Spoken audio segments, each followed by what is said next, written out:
Bismillahirrahmanirrahim. Assalamualaikum warahmatullahi wabarakatuh. Pada video ini saya akan melakukan sedikit penjelasan mengenai metode untuk memperoleh atau menyelesaikan sistem persamaan linear, yakni dengan metode eliminasi Gauss.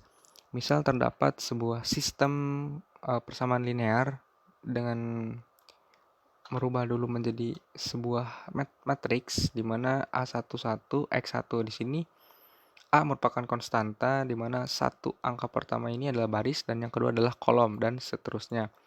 Kemudian kita terdapat matriks di mana AX disama dengan B. A ini adalah matriksnya, kemudian X ini adalah variabelnya dan B ini adalah hasil produknya. Nah, untuk menentukan nilai X menggunakan eliminasi Gauss, caranya adalah mengubah matriksnya terlebih dahulu menjadi matriks triangular atas. Yang dimaksud dengan matriks triangular atas adalah sebagai berikut. Formaturnya harus seperti ini, 0, 0, 0. Di sini di sebelah kiri kedua dan kiri paling bawah ini harus 0. Dan ini bentuk sebuah segitiga. Dan ini dari A11, A22 dan seterusnya ini bentuk diagonal. Dan di sini X1, X2, X3 seperti itu untuk variabelnya dan di sini sebagai hasil produknya. Nah, langsung untuk memudahkannya pada contoh soal di mana di sini disediakan sebuah sistem pegas di mana benda 1, benda 2 dan benda 3 ini mempunyai massa yang sama dan digantung dengan M1 ini digantung pada pegas 1 dengan masing-masing konstanta pegasnya sama 10 Newton per meter digantungkan. Kemudian di bawah massa 1 ini ada dua pegas yang dihubungkan dengan massa 2 dan ke bawahnya ada satu pegas. Ini posisi akhirnya. Posisi awalnya seperti ini. Kemudian di posisi akhir ini ada tarikan ke bawah. Tarikan ke bawah sehingga menyebabkan si sistem ini berayun-ayun ke atas, berosilasi. Di sini terdapat Y1, Y2, Y3 di mana merupakan perubahan panjang dari posisi awal setelah ditarik sejauh Y3 ini akan berubah menjadi Y3. Maka pegas ini akan berosilasi. Nah, pada saat setimbang benda satu ini, kita tinjau benda satu, di mana benda satu ini pada saat diam atau pada saat setimbang dia mempunyai sigma F sama dengan 0 menurut hukum Newton kedua. Menurut hukum Newton pertama karena pada saat diam dia tetap diam. Nah, di sini positif W1. W1 itu merupakan hasil kali antara massa dengan gravitasi. Kenapa positif? Karena dia arahnya searah dengan tarikan. Dikurangi KY1. Kenapa dikurangi? Karena pada saat ditarik ke bawah, dia akan mempunyai gaya pegas, gaya pulih ke atas. Itu sama dengan gaya pada pegas, yaitu kalau F di gaya pegas K delta X. Y1 ini sebagai delta X-nya, delta jaraknya.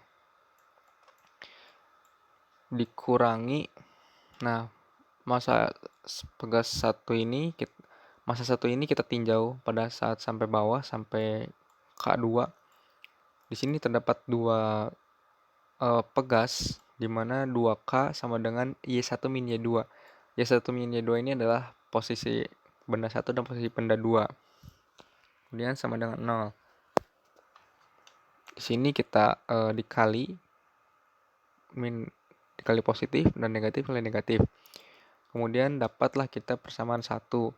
Untuk benda kedua, kita tinjau dari sini sampai dengan benda ketiga. Nah, di atas itu berarti ada M2 kali G atau W2 dikurangi 2K. Di sini ada dua pegas, di mana dua pegas ini berperan atau bekerja pada Y2 dan Y1, kemudian dikurangi K. K ini adalah yang ini. Dikurangi K, di mana si pegas ini bekerja pada Y2 dan Y3. Jadi ditulisnya seperti ini. Dikalikan menghasilkan sebuah persamaan lagi, persamaan kedua seperti ini. Dan untuk benda ketiga juga ditinjau bahwa benda ketiga ini hanya ditinjau satu pegas saja. Berarti W3 dikurangi K dikali dengan Y3 min Y2. Diperoleh untuk persamaan 3 adalah sebagai berikut. Nah, lalu sistem persamaan linearnya adalah tadi yang ini persamaan 1, ini persamaan 2, dan persamaan ketiga.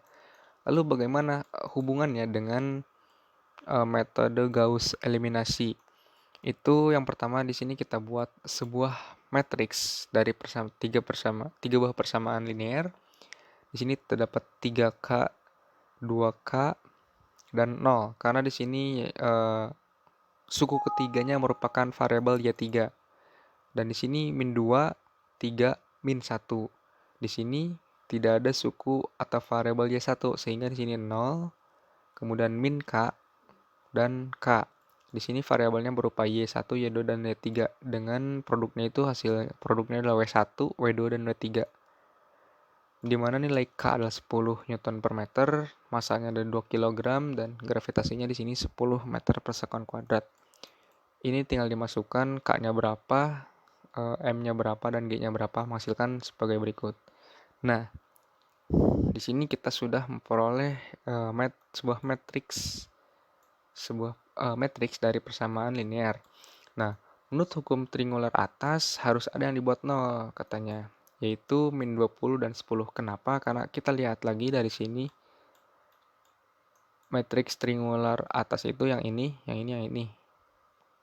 Berarti yang harus diubah ke negatif ke 0 itu adalah min 20 ini dan min 10. Nah, yang pertama kita tinjau dulu min 20. Untuk min 20 untuk menjadi 0, maka ditambahkan min 20 dengan baris pertama. Oke, berarti ini suku pertama, ini suku kedua, dan suku ketiga. Nah, suku kedua ini agar bernilai 0, berarti dia ditambahkan dengan suku pertama, dengan R1. Namun, kalau misalnya min 20 ditambah 30, itu kan 10, positif 10, tidak menghasilkan 0. Lalu bagaimana untuk menghasilkan 0? Sehingga kita butuh sebuah konstanta pengali dengan R1 sehingga dia pada saat R2 ditambah R1 ini menghasilkan 0. Diperolehlah 2/3 karena 2/3 dikali 30 itu menghasilkan 10. Menghasilkan 20, maaf. Jadi di sini min 20 ditambah 20 itu menghasilkan 0. Oke, berarti untuk suku kedua ini ditambahkan 2/3 R1. Berarti selain min 20, 30 juga ditambahkan. Nah, untuk 30 berarti ditambahkan 2/3 dikali R1. R1-nya ini min 20. 30 ditambah 2/3 min 20 menghasilkan 50/3.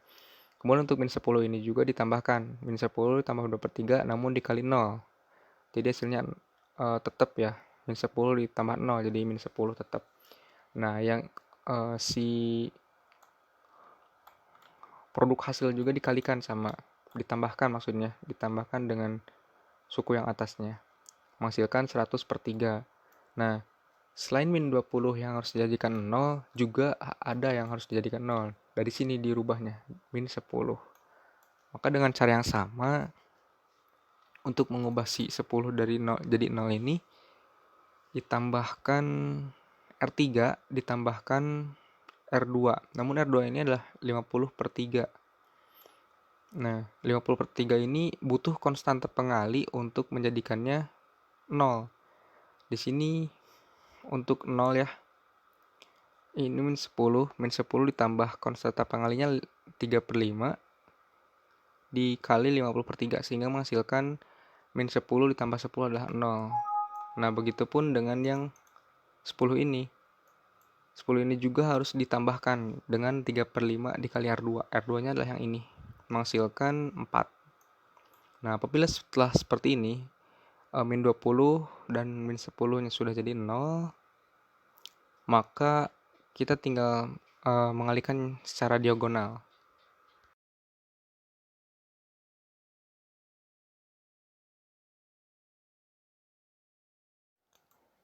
yakni dengan cara di sini suku pertama, suku kedua, suku ketiga. Di sini merupakan Y1, Y2, dan Y3 sama dengan sekian.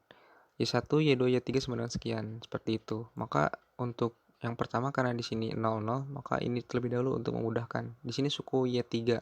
Berarti 4Y3 sama dengan 40. Nah, 4Y3 sama dengan 40 diperoleh bahwa Y3-nya adalah 10. Setelah itu kita ke atas yang ini yang kedua. Berarti karena di sini Y1-nya adalah 0, maka dimulai dari Y2. 50 per 3 Y2 min 10 Y3. Nah, 50 per 3 Y2 min 10 Y3 ini sama dengan 100 per 3. Di mana Y3-nya kita udah peroleh 10 nilainya. Jadi 10 kali 10 100. Diperoleh dengan hasil perhitungan matematika biasa menghasilkan Y2-nya adalah 8. Nah, Y2 sama dengan 8 ini kita masukkan juga ke suku yang atas, paling atas. 30 Y1 min 20 Y2 sama dengan 20. Nah, 30 Y1 min 20 Y2 sama dengan 20. Di mana Y2-nya ini kita udah peroleh. Sehingga dengan perhitungan matematika biasa diperolehlah bahwa Y1-nya itu adalah 6. Nah, nilai Y1, Y2, Y3 ini merupakan perubahan panjang pada saat pegas diam kemudian ditarik ke bawah. Itu kan melebar si pegasnya. Maka akan melebar sejauh 6